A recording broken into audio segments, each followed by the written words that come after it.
প্রিয় শিক্ষার্থীবৃন্দ, আসসালামু আলাইকুম। আশা রাখি তোমরা সবাই ভালো আছো। আমি তোমাদের সকলের দোয়ায় এবং আল্লাহর অশেষ মেহেরবাড়িতে ভালো আছি, সুস্থ আছি। প্রিয় শিক্ষার্থীরা, তোমাদের সকলকে ন্যাশনাল কলেজের অনলাইন ক্লাসে স্বাগতম জানিয়ে আজকের ক্লাস শুরু করছি। আমি প্রকৌশলী মোহাম্মদ সাকিবুল ইসলাম, প্রভাষক, ন্যাশনাল কলেজ, বাড্ডা, ঢাকা 1212। তা প্রিয় শিক্ষার্থীরা, তোমরা আফসান মোমিন অনেকেই জয়েন করেছো, আর যারা যারা এখনও জয়েন করনি তারা ক্লাসে জয়েন করে গেল। আর আমরা আজকে মূল আলোচনা আমরা অ্যালগরিদম ও ফ্লোচার্ট সমূহ কীভাবে হয় সেগুলো দেখাবো।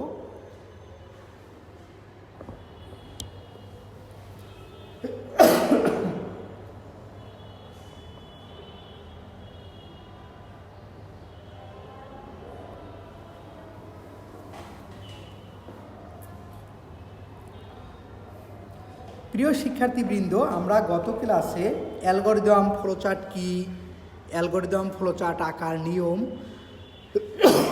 কীভাবে অ্যালগরিদম এবং ফ্লোচার্ট এই নিয়মগুলো এবং এর সুবিধাগুলো দেখেছিলাম। আমরা আজকে বিভিন্ন ধরনের অ্যালগরিদম ও ফ্লোচার্ট সমূহ দেখব।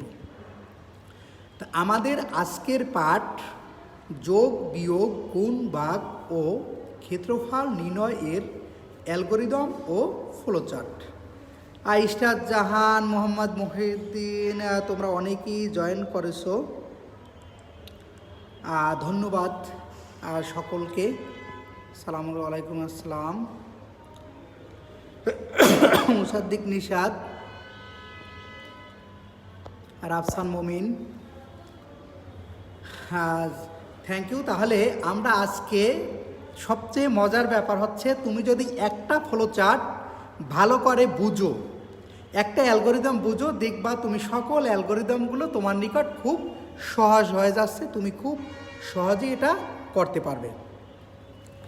তাহলে প্রিয় শিক্ষার্থীবৃন্দ, আমরা আজকে algorithm and flowchart for addition, subtraction, multiplication, division and area আমরা দেখব।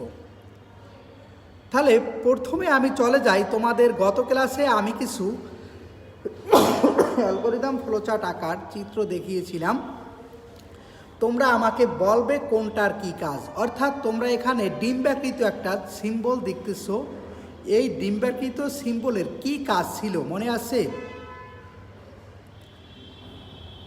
Samia Akhtar Maria is watching, thank you. Mizanur Rahman Singh, Shahin Akhtar is watching, thank you. তাহলে প্রিয় শিক্ষার্থীরা, আমরা ডিম্বাকৃতি একটা সিম্বল এরপর দেখেছি। গুড, রাফসান মোমিন, থ্যাংক ইউ তোমাকে। শুরু এবং শেষ, অর্থাৎ দুটো বোঝানোর জন্য আমাকে এই অ্যালগরিদম এবং ফ্লোচার্টের শুরু এবং শেষ বোঝানোর জন্য মূলত এই ডিম্বাকৃত চিহ্ন ব্যবহার করা হয়। রাফসান মোমিন, শুরু এবং শেষ, ধন্যবাদ তোমাকে। আমি যেই সকল সিম্বল বা চিহ্নগুলো আমি গত ক্লাসে শিখিয়েছিলাম, আজকে আমি আউটপুট নেব যে তোমরা আদৌ মনে রাখতে পেরেছো কিনা। কারণ এই সিম্বল সমূহ তুমি যদি না জানো, না পারো, তাহলে তোমার দ্বারা কোনো অ্যালগরিদম বা ফ্লোচার্ট করা সম্ভব নয়। প্রিয় শিক্ষার্থীরা, এরপর আমি দেখতেছি একটি সামান্তরিক চিহ্ন। এই সামান্তরিক চিহ্নটা মূলত কোন কাজে ব্যবহার করা হয়, কে বলতে পারবা?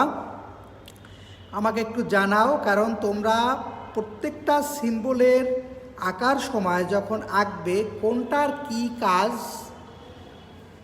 সেটা জানাটা, অর্থাৎ ছোট আঁকো বা বড় আঁকো সমস্যা নেই, কিন্তু আঁকার আকৃতি একই রকম থাকতে হবে। নিতু খানম মনে হয় ফার্স্ট ইয়ার স্টুডেন্ট।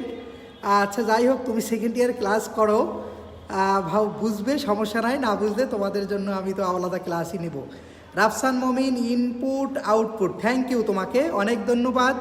কারণ সামান্তরিক চিহ্নটা আমরা ইনপুট ও আউটপুট চিহ্ন হিসেবে ব্যবহার করে থাকি। এরপর আসছে আমার আয়তক্ষেত্র চিহ্ন বা আয়তকার। এই সিম্বলটা কি কাজে ব্যবহার করি আমাকে একটু কমেন্ট করে জানাও।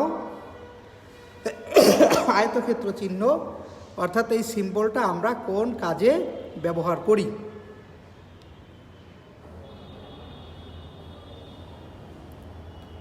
আয়তকার মূলত Nila Samira Akter is watching, thank you. আর নীলা সামিরাও সম্ভবত ফার্স্ট ইয়ার স্টুডেন্ট। পুরকিয়াকর রাফসান মমিন পুরকিয়াকরণ, ধন্যবাদ তোমাকে, অনেক ধন্যবাদ। এরপর হচ্ছে ডায়মন্ড চিহ্ন, অর্থাৎ রম্বস বলে থাকি আমরা, বা ডায়মন্ড চিহ্ন, অর্থাৎ এটা মূলত কোন কাজে ব্যবহার করে? সিদ্ধান্ত নেওয়ার ক্ষেত্রে আমরা ব্যবহার করে থাকি। কী ক্ষেত্রে? সিদ্ধান্ত নেওয়ার ক্ষেত্রে। এরপর হচ্ছে বৃত্ত, ওভাল। এই বৃত্তটা আমরা সাধারণত ব্যবহার করব কোন কাজে? সংযোগ দেওয়ার জন্য। Nila Samir Akter roll 007B1G, thank you. সিদ্ধান্ত গ্রহণ, এবং থ্যাংক ইউ রাফসান মমিন, তুমি দেখেছো ক্লাসগুলো, পারো, অনেক ধন্যবাদ তোমাকে। এরপরে আমরা অ্যারে চিহ্ন দ্বারা স্যার আসি আমি, থ্যাংক ইউ। দেখো, যদি না বুঝো সমস্যা নেই, তোমরা যেহেতু ফার্স্ট ইয়ার হয়তো না বুঝতে পারো, একটু কষ্ট হতে পারে, তারপরে বোঝার চেষ্টা করো। খুবই সহজ বা ইজি টপিক, সেখানে কঠিন কিছু না। অর্থাৎ এখানে হচ্ছে যে অ্যারে চিহ্ন, অর্থাৎ ডেটা প্রবাহের দিক বোঝানো হয়ে থাকে। তো প্রিয় শিক্ষার্থীরা, আমরা এই 6টি চিহ্নর বাইরেও অনেকগুলো চিহ্ন ব্যবহার করি, তবে এটি আমাদের মূল চিহ্ন, অর্থাৎ এই 4টি খুব বেশি ব্যবহার করা হয়। তাহলে এবার আমরা সোজা অ্যালগরিদম এবং ফ্লোচার্টে চলে যাই, অর্থাৎ অ্যালগরিদম ও ফ্লোচার্টের উদাহরণ। অ্যালগরিদম ও ফ্লোচার্ট এর এক্সাম্পল, উদাহরণ। প্রথমে আমরা একটা দুটি সংখ্যার যোগফল নির্ণয়ের জন্য অ্যালগরিদম ও ফ্লোচার্ট। আমরা শুরুতে দুটি সংখ্যার যোগফল নির্ণয়ের অ্যালগরিদম ও ফ্লোচার্ট দেখব। তাহলে অ্যালগরিদমটা আমরা দেখি। প্রিয় শিক্ষার্থীরা, আগে মনে আছে কিনা তোমরা একটু আমার কথাটা আবার বুঝো। তুমি যদি অ্যালগরিদম ফ্লোচার্ট একটা দুইটা ভালো করে বুঝো, তাহলে সবগুলোই তোমার কাছে সহজ হয়ে যাবে। এই জন্য আমাকে প্রথমত দুই একটা অ্যালগরিদম ফ্লোচার্ট ভালো করে বুঝতে হবে। আগে আবার একবার বলি, অ্যালগরিদমটা হচ্ছে লিখিত বর্ণনা ভিত্তিক, আর ফ্লোচার্টটা হচ্ছে চিত্রভিত্তিক। তা আমরা আজকে প্রথমে অ্যালগরিদম করব, এরপর ওই অ্যালগরিদম অনুযায়ী ফ্লোচার্ট তৈরি করব। তাহলে প্রথমে আমি ধাপ 1 প্রোগ্রাম শুরু করি, অর্থাৎ 1 নম্বর ধাপে ঠিক যেভাবে লেখা আছে, তোমরা পরীক্ষায় অ্যালগরিদম ঠিক আমার মতো করে লিখবে। ধাপ 1 প্রোগ্রাম শুরু করি, অথবা শুরু এটুকু লিখলেও হবে। ধাপ 1। 2 নম্বর ধাপে গিয়ে, যেহেতু আমি একটু, প্রিয় শিক্ষার্থীরা মনোযোগী হও, যেহেতু তুমি দুইটা সংখ্যার যোগফল নির্ণয় করবা, তাহলে অবশ্যই তোমার কম্পিউটারকে দুটি সংখ্যা ইনপুট দিতে হবে। তুমি যদি কম্পিউটার লক্ষ লক্ষ যোগ বিয়োগ গুণভাগ করে দিতে পারে, কিন্তু তুমি যদি মেশিনকে তথ্য না দাও, ইনপুট না দাও, সংখ্যা না দাও, তাইলে কিন্তু সে কোনো কাজ করতে পারবে না। MD Zahurul Islam Zahir is watching, thank you. তাহলে আমি ইনপুট হিসাবে দুটি সংখ্যা নিলাম, একটি সংখ্যা হচ্ছে এ, আরেকটি সংখ্যা হচ্ছে বি। এই এ এবং বি, এই দুটি সংখ্যার মান গ্রহণ করলাম। 3 নম্বর ধাপে গিয়ে আমি এ ও বি যোগ করে যোগফল সামের মধ্যে রাখি, অর্থাৎ সামও একটা ভেরিয়েবল নিলাম। আমি মনে করি এ বি সিও নিতে পারতাম, আমি সি না নিয়ে সাম নিয়েছি। সাম মানে যোগ, সামেশন মানে কি? যোগফল। অর্থাৎ এই জন্য আমি নিলাম এখানে সাম মানে যোগ, অর্থাৎ এ ও বি সংখ্যা দুটিকে 3 নম্বর ধাপে গিয়ে আমি কি করলাম? 3 নম্বর ধাপে গিয়ে আমি এ ও বি যোগ করে যোগফল সামের মধ্যে রাখি। 4 নম্বর ধাপে গিয়ে সামের মান ছাপাই, অর্থাৎ প্রিন্ট করি, ডিসপ্লে করি। আমি কি করলাম? আবার একটু বোঝার চেষ্টা করো শুরু থেকে। প্রথম প্রোগ্রামটা শুরু করলাম, এরপর ইনপুট হিসাবে দুটি সংখ্যা, যেহেতু আমার দুইটি সংখ্যার যোগফল বের করতে বলছে, তাহলে আমার হাতে ধরে নিলাম দুটি সংখ্যা আছে, একটি সংখ্যা এ আর একটি সংখ্যা বি। এজন্য আমি এ ও বি দুটি সংখ্যা নিলাম। 3 নম্বর ধাপে গিয়ে এ ও বিকে যোগ করলাম, এবং যোগ করে আমার যোগফল সাম এর মধ্যে আমি রাখলাম। ধাপ 4-এ গিয়ে সামের মান আমি ছাপাই, অর্থাৎ দেখানো হইল। অর্থাৎ যোগ করার পর কি আমি এবার মানটা দেখাবো? আমি যোগ করার পর জাস্ট মানটা আমি দেখালাম। তো প্রিয় শিক্ষার্থীরা, 4 নম্বর ধাপে গিয়ে আমি সামের মানটা দেখানোর পরে আমার ধাপ 5 প্রোগ্রাম শেষ। মূল কথা হচ্ছে, তুমি একটা কাজ কিভাবে করতেছো বা কিভাবে করবে, এটা যখন তুমি ধারাবাহিকভাবে লিপিবদ্ধ করবে, তখনই সেটা হবে অ্যালগরিদম। তাহলে আশা করি তোমরা দুটি সংখ্যার যোগফল নির্ণয়ের অ্যালগরিদম বুঝতে পেরেছ।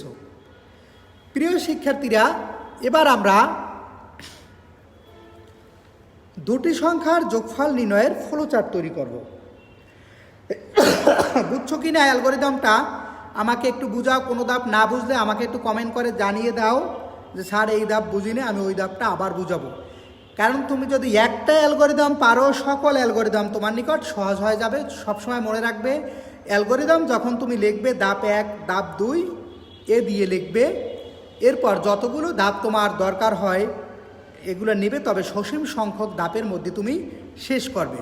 তাহলে আশা করি তুমি নিজে নিজে একটু চিন্তা করো, তুমি যদি নিজে দুটো সংখ্যার যোগফল বের করো তাহলে ঠিক এভাবেই কিন্তু তুমি দুটি সংখ্যার যোগফল বের করবে। জি স্যার, বুঝছি, থ্যাংক ইউ। তাহলে ফ্লোচার্ট, এবার আমি এই দুটি সংখ্যার যোগফল নির্ণয়ের ফ্লোচার্ট তৈরি করব। তাহলে প্রথম ধাপে এখানে কি রয়েছে প্রিয় শিক্ষার্থীরা, প্রোগ্রাম শুরু করি। আর ফ্লোচার্ট আমি শুরু চিহ্ন ব্যবহার করেছিলাম, মনে আছে কিনা? একটু আগেও আমি শিখিয়ে আসছি। হ্যাঁ, সামি আক্তার মারিয়া, জি স্যার বুঝছি, থ্যাংক ইউ। তাহলে আমি একটু আগে প্রোগ্রাম শুরু করি, মানে শুরুর ধাপটা কী ছিল? ডিম্বাকৃতি চিহ্ন, ওভাল। অর্থাৎ তাহলে প্রথম আমি সিম্বল আঁকলাম কি? শুরু, এবং সেই শুরু বুঝালাম এই চিহ্নর দ্বারা কি, অর্থাৎ শুরুটা বোঝানো যায়। আফরিন করিম, আসসালামু আলাইকুম। ওয়ালাইকুম আসসালাম। তাহলে দেখো, প্রথম ধাপ প্রোগ্রাম শুরু করি। তাহলে শুরুতে যেই শুরুর জন্য কোন সিম্বল? এই সিম্বলটা। দ্বিতীয় নম্বর ধাপটা কি প্রিয় শিক্ষার্থীরা? ইনপুট চিহ্ন। তাহলে ইনপুট চিহ্ন যেটা ছিল মনে আছে, সেই ইনপুট সিম্বলটা আমরা ব্যবহার করব, কারণ দ্বিতীয় নম্বর ধাপে আমি ইনপুট নেব। আর ইনপুটের জন্য আমার ছিল সামান্তরিক, এই জন্য আমি একটা সামান্তরিক চিহ্ন ব্যবহার করেছি। দেখো এই সামান্তরিক, এটা কিন্তু অ্যাঙ্গেল, এটা অ্যাঙ্গেল, অর্থাৎ আমি সামান্তরিক চিহ্ন ব্যবহার করেছি। অর্থাৎ ইনপুট এ ও বি এর মান গ্রহণ করলাম। আমি 2 নম্বর ধাপের কাজ করলাম, এ ও বি এর মান গ্রহণ করলাম। প্রিয় শিক্ষার্থীরা, 3 নম্বর ধাপে কি একটু খেয়াল করে দেখো, দুটি সংখ্যা এ ও বি যোগ করে যোগফল সামের মধ্যে রাখি। তাহলে এবার কি হবে? প্রসেসিং চিহ্ন, যেহেতু এ ও বি এখানে যোগ করা হবে, অর্থাৎ এ ও বি যদি আমি যোগ করি, তাহলে যোগ করার জন্য আমরা একটা সিম্বল এর আগে শিখেছিলাম। কি সিম্বল? আয়তক্ষেত্র। অতএব আমি আয়তক্ষেত্র সিম্বল দিয়ে লিখলাম সাম সমান সমান এ প্লাস বি। খেয়াল করবে, সিম্বলগুলো ছোট বা বড় হোক কোনো সমস্যা নেই, কিন্তু এর আকার আকৃতি সবসময় ঠিক রাখতে হবে। প্রিয় শিক্ষার্থীরা, প্রোগ্রাম আবার আমি একটু দেখাই তোমাদের, কারণ তোমরা যদি একটা অ্যালগরিদম ফ্লোচার্ট পারো, প্রায় ম্যাক্সিমাম অ্যালগরিদম ফ্লোচার্ট তোমরা শিখে যাবে। প্রথম ধাপটা কী ছিল? শুরু। তাহলে আমি শুরু করলাম। দ্বিতীয় নম্বর ধাপটা ছিল ইনপুট। তাহলে আমি ইনপুট সিম্বল হিসাবে ইনপুট নিলাম, এ ও বি এর মান গ্রহণ করলাম। 3 নম্বর ধাপে গিয়ে আমি প্রক্রিয়াকরণ চিহ্ন, অর্থাৎ সাম সমান সমান এ প্লাস বি। 4 নম্বর ধাপ, সামের মান ছাপাই, মানে এটা কি? আউটপুট, অর্থাৎ আমি এই আউটপুট চিহ্ন ব্যবহার করব। তাহলে সাম এর মান আমি ছাপাই বা প্রিন্ট করি। এখানে লিখতে পারো প্রিন্ট সাম, তাতেও হবে। জাস্ট আমি একটু বাংলাও লিখেছি, তবে ইংরেজি বাংলায় লেখা যাবে ফ্লোচার্ট, তোমাদের যেন বুঝতে সুবিধা হয় জন্য বর্ণনা করে দিয়েছি। প্রিয় শিক্ষার্থীরা, ধাপ 5 প্রোগ্রাম শেষ করি। তাহলে শেষের জন্য আমরা জানি একটা সিম্বল বা চিহ্ন ব্যবহার করা হয়। কি চিহ্ন? শুরুতে যে চিহ্ন ব্যবহার করা হয়, শেষের জন্য সেই চিহ্ন ব্যবহার করা হয়। এবার আমি ধাপ শেষ, অর্থাৎ সেই ডিম্বাকৃত চিহ্ন দিয়ে আমি শেষ করলাম। তা আশা করি তোমরা দুটি সংখ্যার যোগফল নির্ণয়ের অ্যালগরিদম এবং ফ্লোচার্ট বুঝতে পেরেছো। দেখো, সামনের এই অ্যালগরিদম ফ্লোচার্টটা তোমরা মনে রাখবে, বাসায় একটু বারবার করবে। একটা অ্যালগরিদম ফ্লোচার্ট যদি তুমি পারো, তাহলে সকলগুলো তোমার কাছে সহজ হয়ে যাবে। এই যে আমি আসতেছি, এখন তোমাদেরকে আমি দেখাবো যে অ্যালগরিদম ফ্লোচার্ট অর্থাৎ কতটা সহজ। তাহলে আমরা ঠিক দুটি সংখ্যার যোগফল নির্ণয়ের অ্যালগরিদম শিখেছি। এরপর ঠিক দুটি সংখ্যার বা 3টি সংখ্যা যদিও এখানে হয়তো কি হইতো, এখানে এ বি সি ডি, অর্থাৎ আরও আমি ভেরিয়েবল নিতাম। এখানে দুটি সংখ্যার পরিবর্তে 4টি সংখ্যা হতে পারতো। যদি দুটি সংখ্যার পরিবর্তে তাহলে এ বি সি ডি নিতাম। এখানে এ বি সি ডি এর মান গ্রহণ করে এখানে A plus B plus C plus D, অর্থাৎ বাকি কিন্তু সব জায়গায় এক থাকতেছে, শুধুমাত্র একটা জায়গায় আমি যেই মান চেঞ্জ করব। প্রিয় শিক্ষার্থীরা, এবার আমরা দেখব দুটি সংখ্যার বিয়োগফল নির্ণয়ের অ্যালগরিদম। তাহলে আমরা এবার দুটি সংখ্যার বিয়োগফল নির্ণয়ের অ্যালগরিদম করব। তাহলে প্রথম ধাপে দেখো, 1 নম্বর প্রোগ্রাম শুরুর ঠিক আগের মতো, চেঞ্জ নেই। 2 নম্বর ইনপুট হিসাবে দুটি সংখ্যা এ ও বি এর মান গ্রহণ, কোনো চেঞ্জ নেই। 3 নম্বরে দুটি সংখ্যা এ ও বি, যোগ না, এখানে বিয়োগ, অর্থাৎ টাইপিং মিস্টেক হয়েছে, এখানে বিয়োগ করে বিয়োগ ফল সাবের মধ্যে রাখি। এখানে কি হবে, বিয়োগ, এটা বিয়োগ ফল আমি সাবের মধ্যে রাখি। কারণ সাব কেন এখানে দিলাম, সাব মানে সাবট্রাকশন, অর্থাৎ বিয়োগ ফল। 4 নম্বর ধাপ, সাব এর মান সাবাই, অর্থাৎ আমি ঠিক আগের মতোই। 5 নম্বর ধাপ, প্রোগ্রাম শেষ করি। প্রিয় শিক্ষার্থীরা, এখানে হবে বিয়োগ আর এটা বিয়োগ ফল। তাহলে দেখো, ঠিক প্রথমটা যেভাবে ছিল এটা কিন্তু ঠিক ওই একই রকম। তাহলে এবার আমি ফ্লো চার্ট তৈরি করব। তা ফ্লো চার্ট তৈরি করতে গিয়ে দেখো, শুরু ঠিক আগের মতো। এরপর আমি কি করলাম, এ ও বি এর মান গ্রহণ করেছি ঠিক আগের মতোই। এরপর কি করলাম, সাব সমান সমান এ মাইনাস বি। প্রিয় শিক্ষার্থীরা দেখো, সকল চিহ্ন সিম্বল সব কিছু এক, শুধু এখানে সাম ছিল, সামের পরিবর্তে সাব লিখেছি। এখানে প্লাস চিহ্ন ছিল, এখানে শুধু আমি মাইনাস চিহ্ন দিয়েছি। আর বাকি সব দেখো এক, এখানে সাবের মান ছাপাই, প্রোগ্রাম শেষ, অর্থাৎ end. Prashanta Das is watching, thank you. তাহলে প্রিয় শিক্ষার্থীরা দেখো, তোমরা যদি সেই প্রথম অ্যালগরিদমটা পারো, আমি তোমাদেরকে যতগুলো অ্যালগরিদম শিখাই তোমরা মনে রাখবে, তোমরা আমি প্রথম অ্যালগরিদমটা এবং ফ্লোচার্টটা না শেখা পর্যন্ত তোমরা দ্বিতীয় কোনো অ্যালগরিদম ফ্লোচার্টে যাবে না। তাহলে তোমাদের নিকট এটা অনেক সহজ হয়ে যাবে। তাহলে দেখো, তোমরা 2 নম্বর উদাহরণও কিন্তু পারবে, অর্থাৎ দুটি সংখ্যার বিয়োগফল নির্ণয়। ঠিক সেম এবার আমরা দেখব দুটি সংখ্যার গুণফল নির্ণয়ের অ্যালগরিদম। ঠিক আগের মতোই দেখো, প্রোগ্রাম শুরু করি। ইনপুট হিসেবে দুটি সংখ্যা এ ও বি এর মান গ্রহণ করি। দুটি সংখ্যা এ ও বি, এখানেও আসলে টাইপিং মিস্টেক রয়ে গেছে, এখানে মূলত গুণ করে, গুণফল মাল এর মধ্যে রাখি। মাল মানে মাল্টিপ্লিকেশন। আমি সংক্ষেপে তিনটি ডিজিট ব্যবহার করতেছি, যেরকম সাবট্রাকশনের সাব, সামেশনের সাম, ডিভিশনের ডিপ, মাল্টিপ্লিকেশনের মাল, অর্থাৎ যোগফল মালের মধ্যে আমি রাখি। ধাপ 4, অর্থাৎ এখানে একটু টাইপিং মিস্টেক আছে, মালের মান ছাপাই, এরপরে প্রোগ্রাম শেষ করি। অর্থাৎ যেহেতু এটা গুণফল, এখানে কী হবে, মালের মান আমি ছাপাই ঠিক আগের মতোই। প্রিয় শিক্ষার্থীরা, তোমরা মনে রাখবে, শুধু কোথায় চেঞ্জ হইতেছে তোমরা এই ব্যাপারটা একটু দেখো।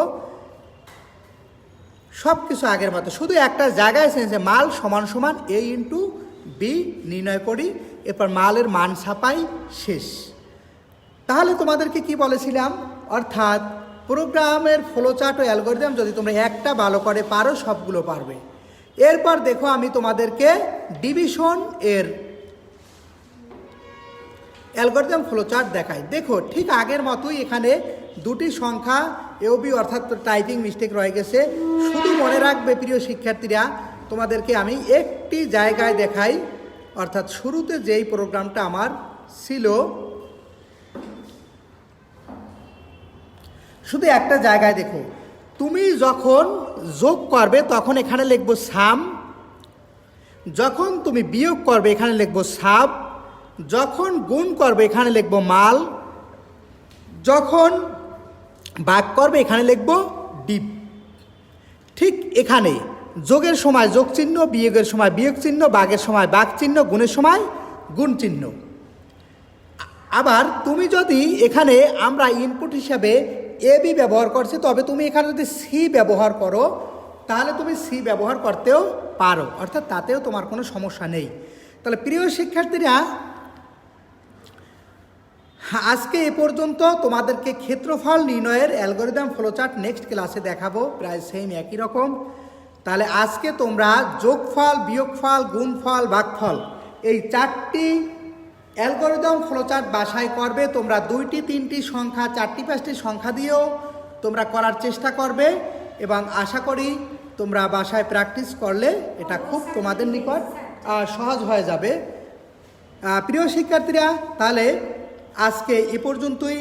তোমরা সবাই ভালো থাকো, আমার সকলের জন্য দোয়া করবে, আমাদের সকল টিচারদের জন্য দোয়া করবে, অধ্যক্ষ মহোদয়ের জন্য দোয়া করবে, যেন সবাই ভালো থাকি, সুস্থ থাকি। আসসালামু আলাইকুম।